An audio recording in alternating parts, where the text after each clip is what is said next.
A 24-year-old nurse, Marie Fikáčkova, was arrested right at the maternity ward of the Sushitsa District Hospital on February 27, 1960. Two newborn babies, girls, die while she is on duty on February 23, 1960. The autopsy proves that a serious brain injury was the cause of death of the two newborn babies. One of them has even broken arms. The questioning starts on February 28, 1960 and takes nearly 6 hours. After midnight, Fikáčkova spontaneously pleads guilty. It is February 23, 1960, and she crushes the head and breaks arms of the only 20-hour-old newborn baby right at the maternity ward. She wounds to death that way a 5-week-old baby the very same day. She says she attacked 10 more newborn babies before. They are said to survive. The local people are taken aback. Fikáčkova is known to be a decent woman and a hard-working nurse. There goes a rumor about the number of murdered babies and the way the babies were wounded. Some people even spoke about stabbing needles in the eyes and heads of the newborn babies.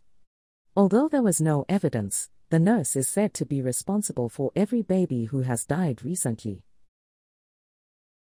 Marie Fikáčkova is born to a rather poor family, who declare their support for German nationality. Her father is a violent person and a heavy drinker who hates the Czechs. She does not relate to her mother either. They quarrel very often. On the other hand, she does very well at school. In 1955, Fikáčkova successfully passes the leaving examination at the Secondary Medical Service School in Klatovy. She becomes a nurse at the District National Health Center in Sushitsa the same year. She starts working at the maternity ward in October 1957. She seems to like her job there. When being questioned by police, she says she used to be tortured by her mentally affected brother. She mentions her violent neighbor, too. When committing the crime, she was married, but childless. She was about to be promoted to a head nurse. Her motive? She hates crying babies. She tells flat, "I was trouncing the babies right before or during my periods only. Crying babies drove me crazy and my hatred of them even grew." The medical experts find Fikáčkova to be a person with hysteria and blow-up tendencies which are beyond her control.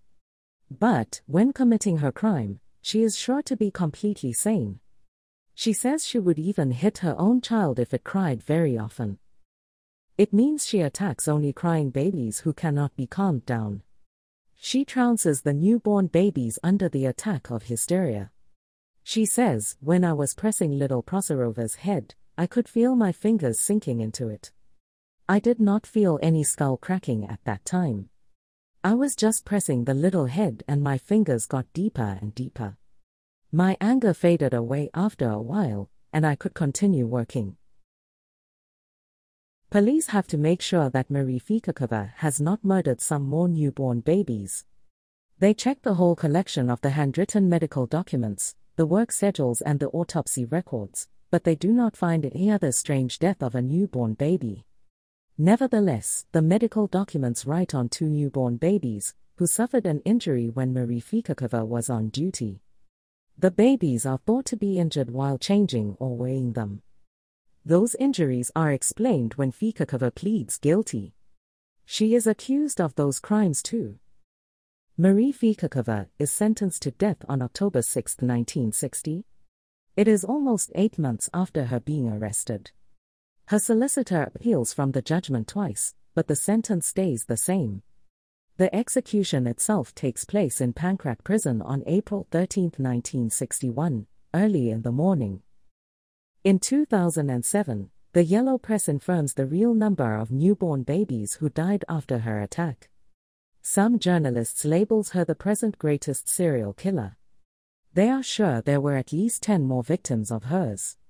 She is also said to be responsible for a lifelong suffering of many more newborn babies in a form of inadequacy resulting in an early death. But there is neither direct nor circumstantial evidence for their opinion.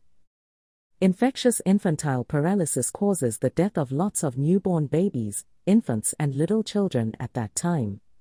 The medical statistics say that every 12th child dies of that disease in the early 1950s. The last infectious infantile paralysis pandemic, which repeats every 3 or 5 years, breaks out in Czechoslovakia in 1957. Fikáčkova becomes a nurse at the maternity ward in Sušice the very same year. The yellow press says Fikáčkova murders the very first newborn baby in 1957, but the baby is highly probable to die of infectious infantile paralysis. The then medical routine excludes the possibility of committing a serial murder within a health center. The local registry office and the local district people's committee must be notified of any death within the local health center. Whenever a newborn baby dies, the autopsy is necessary. The reason is simple: the doctors have to learn the cause and the circumstances of the death. Even the Austro-Hungarian doctors did so. The autopsy should admonish against the danger of a possible pandemic. We can say that the dead can save lives. When a child is born dead, a child dies, or a woman in childbed dies, the autopsy is compulsory as well. As you can see, more than 10 newborn babies are impossible to die and be buried without the autopsy. If there is a suspicion of murder, there are always 2 pathologists from the Legal Medicine Institute present at the autopsy. Those pathologists were present at the autopsy of the 2 newborn babies murdered by Marie Fikáčkova on February 23, 1960. You should know that more than 94% of all children in the then Czechoslovakia were vaccinated against infectious infantile paralysis during 1960. The disease has not occurred in the Czech Republic since August 1960. Czechoslovakia became the very first country in the world where such a disease has been completely stamped out.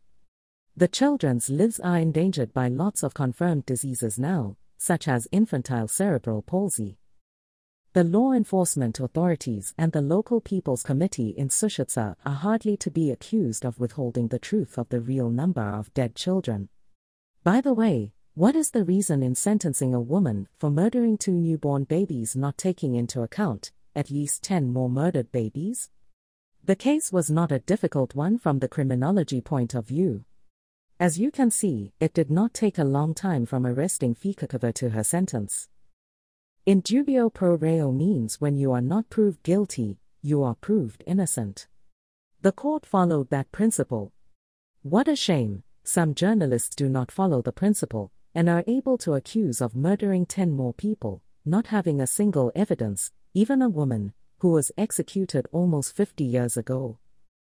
The present judicial practice might infirm the then legal conclusions arrived at by the judge. Fikáčkova was condemned for a murder.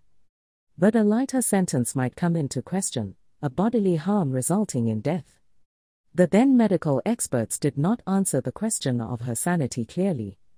The thing is, if she had been found not to be able to control her blow-ups, she would have never been sentenced to death.